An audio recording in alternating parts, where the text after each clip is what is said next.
Assalamualaikum warahmatullahi wabarakatuh. Perkenalkan, nama saya Desi Ayu Muldianingsih dari kelas C. Kali ini saya akan mempraktekkan pijat bayi atau akupresur pada bayi batuk.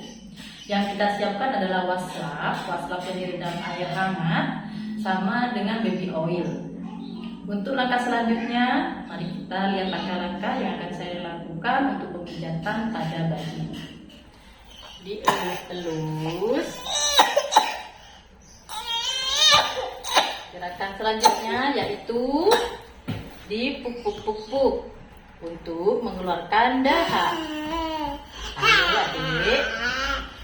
Selanjutnya itu sini, tentang. Yuk. Nah, kasih ini. Gitu.